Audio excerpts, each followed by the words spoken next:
വിശുദ്ധ മർക്കോസ് എഴുതിയ സുവിശേഷം അദ്ധ്യായം 8 31 മുതൽ അദ്ധ്യായം 9 1 വരെയുള്ള വാക്യങ്ങൾ. പീഡാനുഭവവും ഉത്ഥാനവും. ഒന്നാം പ്രവചനം.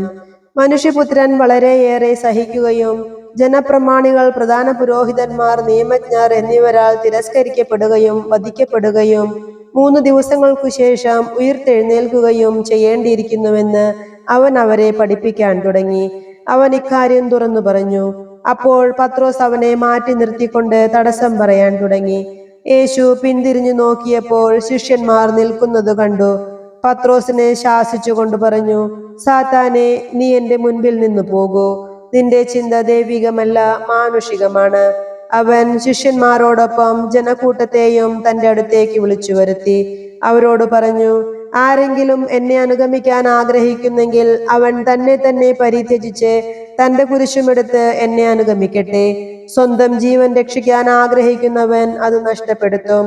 ആരെങ്കിലും എനിക്ക് വേണ്ടിയോ സുവിശേഷത്തിനു വേണ്ടിയോ സ്വന്തം ജീവൻ നഷ്ടപ്പെടുത്തിയാൽ അവൻ അതിനെ രക്ഷിക്കും. ഒരുവൻ ലോകം മുഴുവൻ നേടിയാലും തന്റെ ആത്മാവിനെ നഷ്ടപ്പെടുത്തിയാൽ അതുകൊണ്ട് അവന് എന്തു പ്രയോജനം?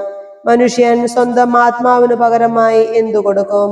പാപം നിറഞ്ഞതും അവിശ്വസ്തവുമായ ഈ തലമുറയിൽ എന്നെക്കുറിച്ചോ എന്റെ വചനങ്ങളെക്കുറിച്ചോ ലജ്ജിക്കുന്നവനെ പറ്റി മനുഷ്യപുത്രനും തന്റെ പിതാവിന്റെ മഹത്വത്തിൽ പരിശുദ്ധ ദൂതന്മാരോടുകൂടെ വരുമ്പോൾ ലജ്ജിക്കും.